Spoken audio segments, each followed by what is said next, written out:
Si pensamos en nuestras imágenes, en nuestras fuentes, en nuestros archivos personales y colectivos como una fuente, también podemos utilizarlas como una manera de ejercer una mirada soberana y de hacer también de la moda y el estilo una manera cultural de nuestras propias narrativas. Hola, soy Vanessa Rosales, soy escritora y llevo más de una década generando un cruce muy particular entre estilo, cultura, moda, filosofía, teoría, pensamiento.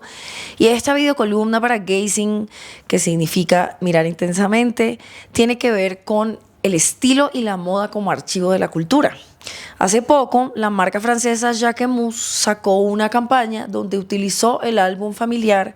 para generar un referente con la campaña actual, ¿cierto? Pero antes de eso, unas semanas antes de eso, una de mis columnas en la revista Marie Claire Colombia fue precisamente alrededor del tema del álbum familiar, donde mostré que unas fotografías de mi propia abuela más amada, que es un gran referente en mi imaginación estilística, puede ser, como para muchos y muchas de nosotras, un punto de partida hacia la memoria de nuestro estilo. Entonces, de alguna manera, este tema del álbum familiar es una de las cosas que desde hace mucho tiempo quiero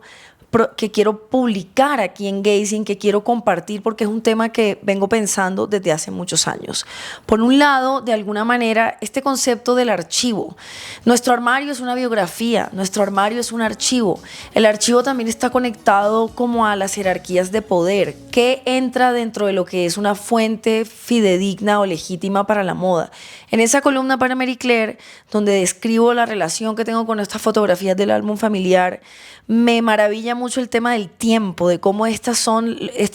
fotografías son el milagro del tiempo que ya no es, de otra época, pero también tienen que ver con algo que me interesa mucho sobre la moda y el estilo, y es cómo nuestra historia personal siempre es la historia estructural del estilo. Y estas imágenes de mi abuela o esas imágenes de la familia de Jacquemus en cierto momento en Francia, lo que hacen es que fraguan elementos de lo que está pasando estéticamente en su momento. Y cuando hablamos, por ejemplo, de la moda latinoamericana, de la moda colombiana y de las fuentes que nos permiten tener referentes de inspiración o que nos permiten incluso disputar qué es la moda, porque tenemos que entender que durante mucho tiempo nuestros antecesores y antecesoras, nuestras abuelas, nuestras bisabuelas, lo que hacían era que miraban hacia el fashion del norte global. Los medios tradicionales, la prensa, las revistas para mujeres, miraban hacia las modas de afuera porque la idea de que la moda se producía localmente todavía no había llegado a los terrenos latinoamericanos. Entonces, de alguna manera, siempre para mí hay como una disputa en lo que es moda en un país como Colombia o como en Latinoamérica, porque el fashion, como he dicho varias veces,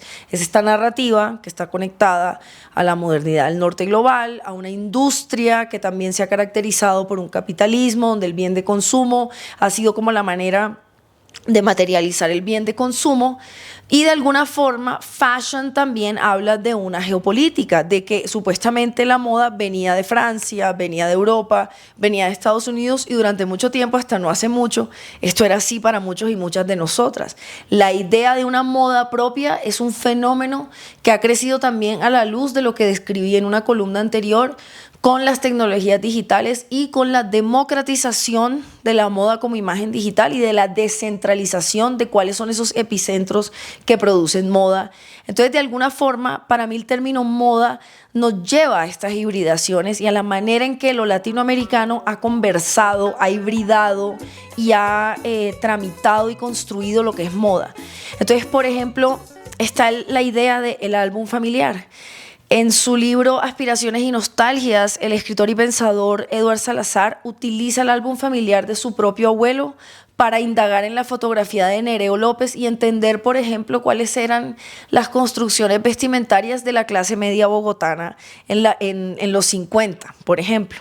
La forma en que yo me relaciono con las imágenes del álbum familiar de mi abuela tienen que ver también con qué pasaba en esa Barranquilla, aunque yo soy cartagenera, pero con mucha también barranquillera por mi abuela y mi mamá, qué estaba pasando en ese momento en los hábitos vestimentarios y estilísticos de las mujeres que tenían acceso a ciertas cosas o no. Entonces está esta idea de cuáles son las fuentes a las que miramos para nuestra inspiración, como hizo Jacquemus, porque de alguna forma el estilo siempre es un péndulo entre lo personal y lo estructural. Lo que nos ponemos en un un momento, también es un reflejo de lo que está pasando en los movimientos y las fuerzas culturales más amplias. Y es muy interesante pensar eso en términos del archivo de la memoria personal. Ahora también hay que pensar, el hábito del álbum familiar ha ido extinguiéndose a la luz también de las tecnologías digitales. Hoy albergamos y alojamos nuestras fotografías en los celulares, en los computadores, en los dispositivos tecnológicos y digitales, y de alguna manera esa materialidad de antes también nos permite entender cómo era el estilo visual de otros momentos. Está este tema de las fuentes, de por qué no utilizar el álbum familiar como una fuente, porque además viene otro elemento y es cómo el estilo y la moda tienen que ver con la memoria. Lo que nos determina nuestros estilos, nuestras influencias son las imágenes predominantes, ¿cierto? Entonces, si te criaste en los 90 como yo, o en los 80, o en los 70, o en los 2000, las imágenes predominantes venían de esas tecnologías. Pero todos y todas también somos una historia individual y personal. Siempre tuvimos una primera aparición del estilo en nuestras vidas. Tu abuela, tu abuelo, tu tío, tu tía fantástica, tu propia madre. Nuestra relación con la estética tiene que ver también con ese archivo de la memoria, de esas imágenes y esas representaciones pictóricas que estaban en nuestra época, la televisión, las telenovelas, las ciertas series, ciertas músicas, ciertos videos, pero también nuestros entornos. Y muchas veces en esa historia familiar, en ese linaje,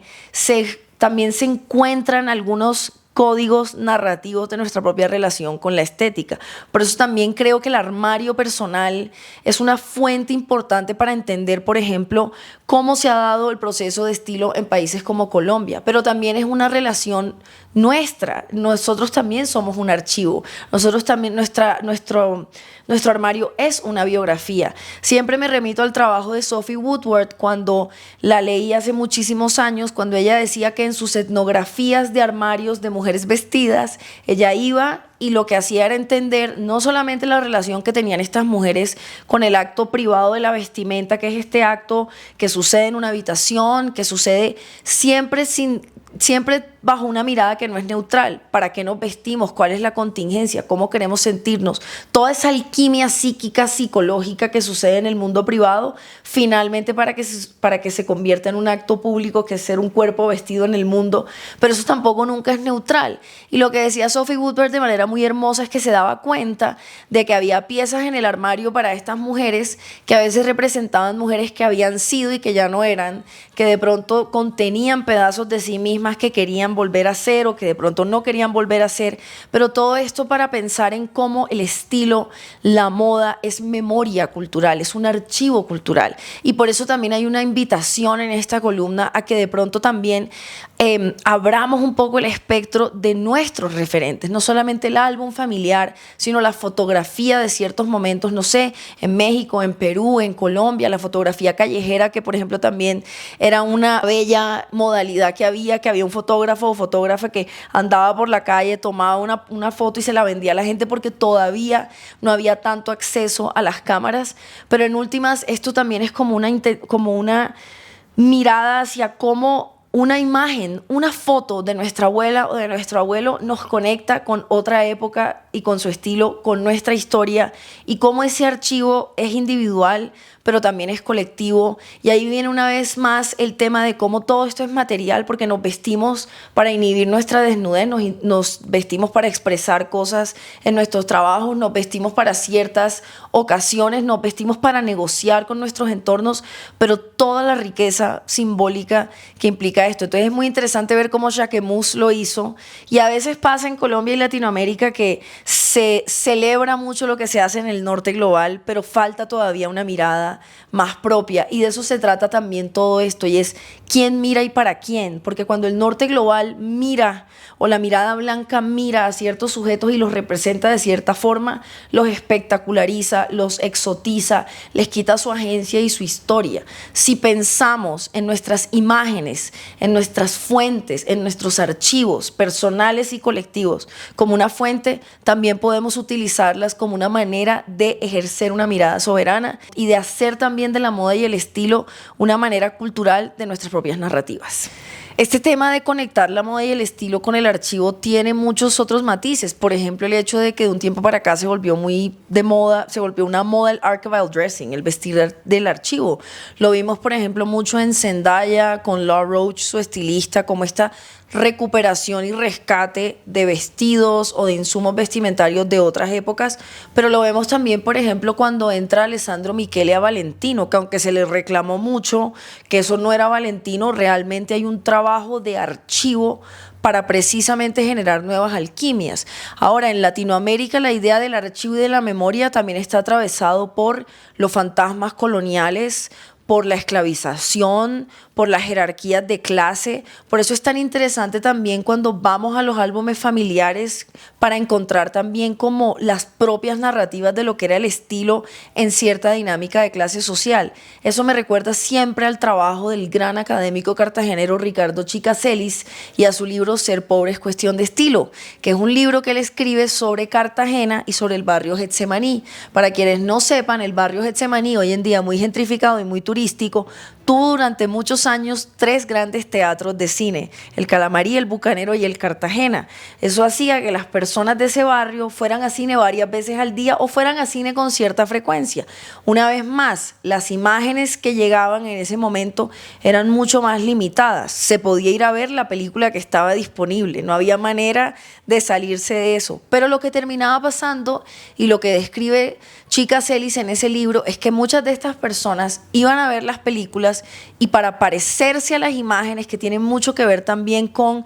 cómo se mueve el estilo y la estética a lo largo del tiempo, queremos parecernos a las imágenes, a las ficciones visuales de moda. Estas personas iban donde 2 figuras muy importantes también que han sido mediadores de esa conversación, esa hibridación de lo que es la moda latina: sastres y modistas. La modista es una figura fundamental en esa hibridación particular y aterrizada de cómo se recibían las imágenes de moda de otra época y cómo lo experimentaban las mujeres de manera encarnada y situada. Ricardo Chica Celis también tiene un trabajo fenomenal que se llama Cuando las negras de Chambacú se querían parecer a María Félix, porque las representaciones pictóricas y visuales son las que marcan también políticamente qué es bello, a qué nos podemos parecer. Pero en ese libro de Ser pobre es cuestión de estilo se muestra que el estilo, ese poder ir donde la modista, ese ir donde el sastre y mandarse a hacer la ropa que se estaba viendo en la pantalla de cine, era una forma de resistencia, una forma de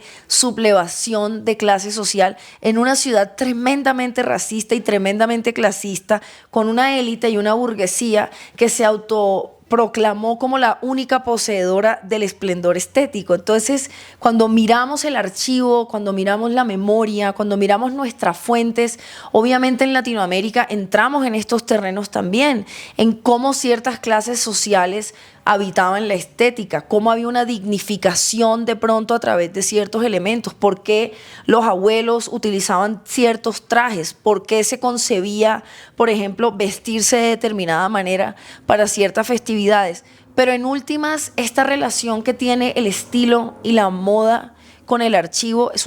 una forma de encontrar fuentes para la inspiración estilística individual. Por ejemplo, tener conocimiento histórico de moda nos permite tener muchos recursos estilísticos.